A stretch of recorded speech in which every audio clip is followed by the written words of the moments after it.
Hello mga kabibig, welcome back sa ating bagong YouTube channel. Ito ang pinakamaingay na YouTuber sa balating YouTube.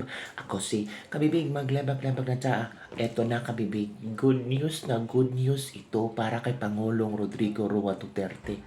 Excited akong ibalita sa inyo, lalo na yung every now and then, every day, every night, nagpe-pray na sana kahit interim release lang ay pagbibigyan si Pangulong Duterte ay eto na. Parang lumiliwanag na ang madilim na uh, kasisidlakan ni Pangulong Duterte sa ICC. Yung mga bashers dyan, bahala kayo. O sige, tawagin nyo kung sinong tawagin nyo. Basta sa amin, we always pray to God na sana darating ang araw na kahit interim release lang muna, makakauwi si Pangulong Duterte sa host country, hindi siya kinokontrol or meron kayang pamilya na palagi nandyan sa kanya. Ay eto na kabibig, latest ICC update. The defense team of former President Rodrigo Roa Duterte has informed the ICC that it has no objection to the conditions for his interim release. So, walang objection sila Pangulong Duterte. Okay lang. Okay lang kami dyan sa mga condition ng ICC. Following the postponement of his confirmation of charges hearing. Ito pa ang good news. Ewan ko kung ano ang nakain ni BBM. Ewan ko kung baka nakonsensya na si BBM. Hinayaan na lang niya si Pangulong Duterte sa interim release niya. Ito the Philippine government has likewise expressed no objection. Di pa na konsensya. Baka nasampal ng demonyo si BBM. Baka nakainom ng ng happy thoughts. Has expressed no objection and confirmed its cooperation with the ICC. Di ba? Ano yan? Anong ibig sabihin yan? So, ang gobyerno ni Bongbong Marcos, walang objection. Okay lang yun, ICC. Paalisin nyo lang si Digong dyan, pero wag pa uwiin sa Pilipinas. Kahit sa ibang bansa lang. A third country has reportedly offered to host the former President Duterte if needed. So ano yan? Diba good news? Kasi akala nila na si Pangulong Duterte ay forever na nandyan sa ICC, ipakukulong nila. Ano kayang reaction ni Conte, no? Ano kayang reaction ni Trillanes at yung mga pabida-bida, di ba, kabibig? Ito pamahalaan ng Pilipinas nagpahayag din na wala silang pagtututol at kumpirmado ring nakikipag-coordinate sila sa ICC. So kabibig, ibig sabihin ba hindi haharangin ng gobyerno ang proseso ng ICC? Hindi. Kasi na-shoot na sila sa banga Paano kabibig? Diba, yung ibinalita ni BP Sara na may mga consular officials na sikretong bumisita kay Pangulong Duterte, nabahala sila doon kasi pwedeng magsampa ng kaso si BP Sara at madamay ang ICC. So parang pambawi nila, hindi na sila mako-object kung mabigyan ng interim release na Digong. Kita nyo? Mapahiya kasi sila Kasi sabi ni Atty. Kaufman, we're looking for legal action sa ginawa ng ICC at itong mga opisyal na ito na pumasok sa detention cell ni Pangulong Duterte na hindi ako hindi ina-inform ang pamilya ng Pangulong Duterte at ewan ko sa ICC kung anong meron sila, kung bakit pinapasok sila.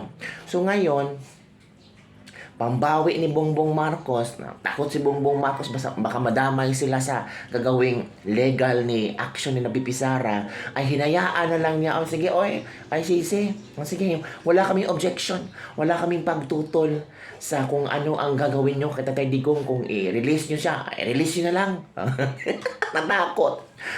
Ang ikatlong bansa, mga kabibig, excited na rin sila na mag-host kay Pangulong Duterte.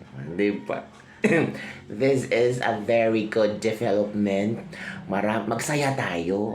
Konting saya lang. Huwag mo nang yung super saya. The highest level. Kasi hindi pa naman nakaalis si Pangulong Duterte sa ICC. Pero hindi na pinipigilan ni Duterte at ng kanyang kampo, pati pa rin ang gobyerno ng Pilipinas, ang mga kondisyon ng ICC para sa kanyang pansamantalang paglaya habang inaayos pa ang paglilitis.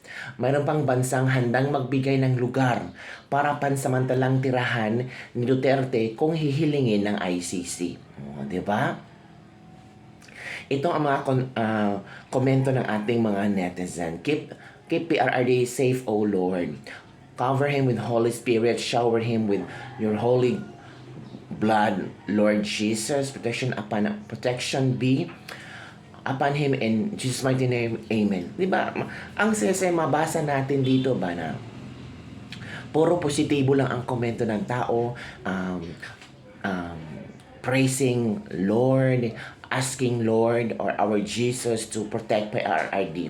Mababasa mo ba ito sa mga komento pag si Marcos ang magko-comment or may mga pang-birthday ni Marcos or kung magkasakit si BBM or something, mawawala si BBM sa lalan. Mababasa mo ba yun? Oy, please help BBM Lord, protect BBM Lord. Wala naman, di ba? Parang this is good news, answered prayers, di ba? Ito pa, thank you, Lord. Puro mga thank you, Lord. Salamat, Panginoon. Diba? Dapat lang naman, Mr. President Marcos, magising ka na. Utang na loob nyo kay dating Pangulong, graving magandang pabor binigay niya sa inyo. Ngayon siya naman nagkasala. Kung meron man, sana dito nyo na lang litisin at dito nyo panagutin. Bakit kailangan pa naman pumunta sa ibang bansa? Meron naman tayo ditong active Supreme Court. Please, pauwiin mo na si Tatay Digong, Mr. President. Yung mga komento ng ating mga netizen. Ang alam ko sa Asia lang dalhin, sabi ni VP, doon siya humingi ng tulong sa mga kilala niya na totoo noong siya ay DepEd Secretary dahil wala siyang tiwala na may sincere tutulong sa kanya sa atin. Yun ha. Third country. And that's good news. Marami na nag-order. I thought isa lang nag-offer kasi sa Netherlands did not respond. Yun kabibig ang latest trending news ngayon na good job. And who knows, yung third country will prosper due to the vibes of Tatay Digong who will once featured in Time Magazine. At maraming pupunta do ang Pilipino, of course. The trending na naman ang lugar na iyan. Diba? Sabi dito, nako, ang depensa lang yan. Paano naman ang prosecution? Natural, magre-react talaga ang prosecution. Pero powerful naman yung sinabi na ang government ni Bongbong Marcos ay hindi na mag-o-object. So, wala nang karapatan. Paano kaya yan yung mga bibig, no? So, maghintay-hintay lang tayo sa updates ni Pangulong Duterte kung kailan siya i-release ng ICC. Kung kailan yung interim release na nadigo. Ikaw, excited ka, no? Ako na naman. Excited din ako. At least makita na natin si Tatay Digong. Kahit sa video lang, at alam natin kung saan siya ilalagay. At least, kasama ang kanyang pamilya, nagmamahal sa kanya. Alam naman natin na matanda na si Tatay Digong. Sabi dito, there is a light at the end of the tunnel. Thank you, Father, for watching over our former president.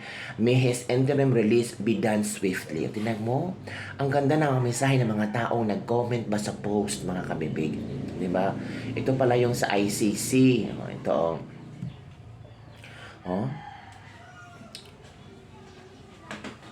This agreement is proffered by counsel who was formally instructed by Mr. Duterte to do all possible to ensure his release in full understanding that it will apply to any condition for interim release, a possibility now contemplated without objection by the government of the Republic of the Philippines, which surrendered Mr. Duterte to, diba?